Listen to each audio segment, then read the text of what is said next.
Awalnya, Anies boleh aja senang dan merasa menang karena menjadi yang pertama dideklarasikan sebagai calon presiden di Pilpres 2024. Namun, beranjaknya waktu, pencapresan Anies Baswedan oleh Partai Nasdem ternyata nggak begitu mendapat sambutan dari beberapa pihak, mulai dari kadernya Nasdem sendiri sampai mungkin ke Presiden Jokowi.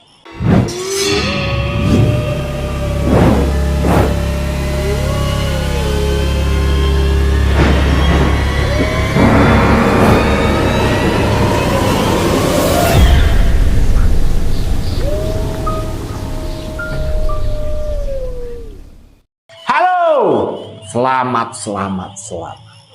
Saya benar-benar lihat seorang Anies Baswedan. Jadi semakin kesian lihat Surya Paloh dan teman-teman di Partai Nasdem. Karena kok makin kemari, semakin mampet kayak sungai-sungai yang perlu dinaturalisasi. Normalisasi deh. Apalah itulah ya, terserah. Ya kita sama-sama tahu bahwa cuaca beberapa hari ini sedang sering berubah-ubah tanpa kejelasan. Mungkin ini sama ya seperti Anies Baswedan yang semakin hari semakin gak jelas dalam menjalani kegiatannya.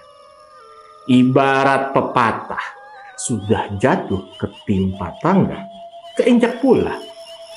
Ya begitulah kira-kira nasib Anies Baswedan menuju tahun politik di 2024. Awalnya, Anies boleh aja senang dan merasa menang karena menjadi yang pertama dideklarasikan sebagai calon presiden di Pilpres 2024.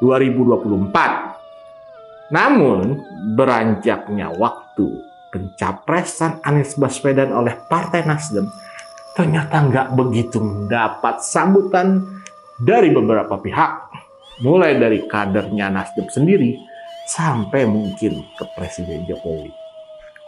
Nah, sekarang nih malah nggak dapet sambutan meriah saat dia ada di dalam pesawat. Kasihan kan? Setelah dia menjalani aktivitasnya di Medan, Anies pada akhirnya harus pulang. Mungkin bisa dikatakan hari itu tuh Anies menjadi orang yang paling patut buat dikasihani. Karena merasa dianggap penting setelah selama beberapa hari di Medan, dia merasa disambut layaknya air bah menurut pengakuannya. Gitu katanya. Nah, aliran massa yang terus-menerus mendukung Anies menjadi sebuah hal yang membuat dia matanya berkaca-kaca. Dan jelas membuat dia bangga. Padahal dia lupa bahwa itu mungkin aja adalah sebuah settingan dan juga masa yang dibayar oleh para pendukungnya. Di hari itu dia membeli tiket kelas ekonomi dan sengaja duduknya di paling belakang. Entah apa tujuannya membeli tiket dan duduk di barisan paling belakang. Ya kalaupun saya yang beli ya, sepertinya bukan merupakan tempat favorit. Karena ya susah masuknya. Mungkin karena mau bikin narasi, cerita seolah-olah kayak Jokowi yang merakyat dan sederhana kali ya. Karena waktu mau berangkat, biasanya seluruh penumpang disambut dari depan. Ya kan? Masuk bagian depan lalu mencari tempat duduk sampai di hari itu Anies memakai jas seperti setelan orang yang kerja pada umumnya. Ketika penumpang masuk ke dalam pesawat, Anies mungkin aja secara sengaja menunggu lama dan mengulur waktu untuk masuk ke dalam pesawat. Ya dia mungkin istirahat, jalan-jalan dulu sambil sedikit tawar-menawar barang dulu kali ya. Ini berapa, ya buang waktu dia. Sehingga ketika seluruh penumpang udah masuk nih dan siap untuk terbang, dia baru masuk ke dalam dan dibuntuti oleh orang yang memegang kamera untuk merekam aksinya di pesawat. Ya persis kayak vlogger-vlogger gitu deh. Ya pengen terkenal kali ya. Nah mungkin ya, menurut naskah yang sudah dipersiapkan, dia itu harusnya ketika naik pesawat langsung disambut oleh tepuk tangan gemuruh dari para penumpang yang menginginkan dia jadi pemimpin. Ya mungkin aja. Tapi justru itu jadi mimpi yang terbalik, berubah menjadi mimpi buruk buat Anies Baswedan. Karena ketika dia masuk, dia hanya disambut oleh pramugari dengan melemparkan senyuman yang sebenarnya secara otomatis dilakukan oleh setiap orang yang masuk ke dalam pesawat. Pencitraan Anies saat naik pesawat kelas ekonomi bisa dikatakan gagal total. Kenapa? Ya, salah satunya karena koper Anies berukuran besar sehingga agak sulit untuk masuk ke kabin. Ya kan, tapi juga masuk ke bagasi pesawat. Koper besar Anies jadi perhatian netizen. Pencitraan pun gagal, termasuk saat mengangkat koper. Relawan Anies memujinya meski lumrah dilakukan oleh sesama penumpang. Koper yang dibawa Anies itu oversize alias kelebihan ukuran. Terlalu besar dan agak sulit dimasukkan ke bagasi. Karena setahu saya ukuran koper segitu nggak boleh masuk kabin pesawat. Ya tapi ya gimana ya, namanya kalau bisa dibilang bodoh ya bodoh. Mungkin dia telat kali ya, mungkin. Sehingga mau nggak mau harus masukin barangnya ke kabin. Dan nggak tahu deh harus bayar berapa. Tapi yang lucunya adalah fakta di mana dia nggak disambut di dalam pesawat.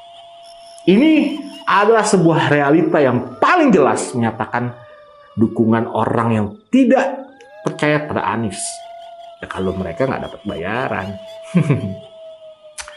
Dia lupa kalau penumpang di sana bukanlah penumpang yang dibayar oleh timnya dia, melainkan penumpang yang membayar tiket mereka sendiri untuk pulang ke tempatnya masing-masing. Balik lagi, pencitraan Anies gagal total. Alih-alih berharap disebut pemimpin sederhana, merakyat, justru menuai cibiran pedas dari para netizen.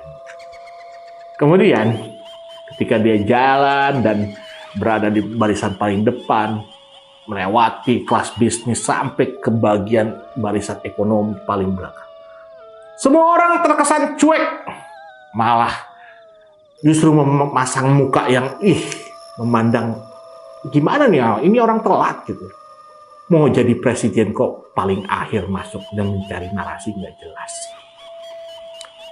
Akhir drama yang sudah disiapkan pun gagal dan tidak sesuai dengan ekspektasi dari sutradara yang menciptakan narasi. Dia pun akhirnya harus tetap maju dan menahan malu sambil menundukkan kepala dan hanya disambut oleh satu atau dua orang yang mungkin saja mereka kemakan hoax bahwa dia sudah memajukan Jakarta. Akan tetapi karena narasinya ya udah dibentuk, ya video harus tetap diupload. Karena mungkin ya udah dibayar pula.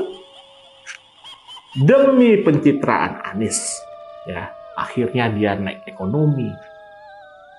Padahal untuk menginjakan kaki di pasar tradisional selama menjabat jadi gubernur Jakarta pun jarang kayaknya dia lakukan. Waktu jadi pejabat, dulu tuh dia pernah naik first class saat warganya kebanjiran. Ingat gak tuh? Ini tuh sesuatu yang gak asli dan memang bisa dibilang mungkin gak diridhoi oleh Tuhan. Jadinya ya gak pernah berhasil. Contohnya Anies, ya dia sudah menang dengan bisa dibilang cara yang kurang baik, maka dia akan dihentikan juga dengan cara yang kurang baik. Dalam pikirannya mungkin dia mau disambut seperti air bahnya yang katanya dia, ya kan? Ternyata di dalam pesawat dia malah dicuekin. Justru hanya tatapan-tatapan sinis penumpang kepada Anies Baswedan yang telat datang. Udah telat, koper kegedean pula. Gimana sih? Lalu adakah yang orisinil dari seorang Anies Baswedan? Nah, Ini tuh silahkan ditafsirkan sendiri. Oke lah, kita tahu bahwa semua bisa melakukan manuver apa aja. Dan itu biasa dalam perpolitikan. Di Indonesia, horornya politik tuh ya kayak gini.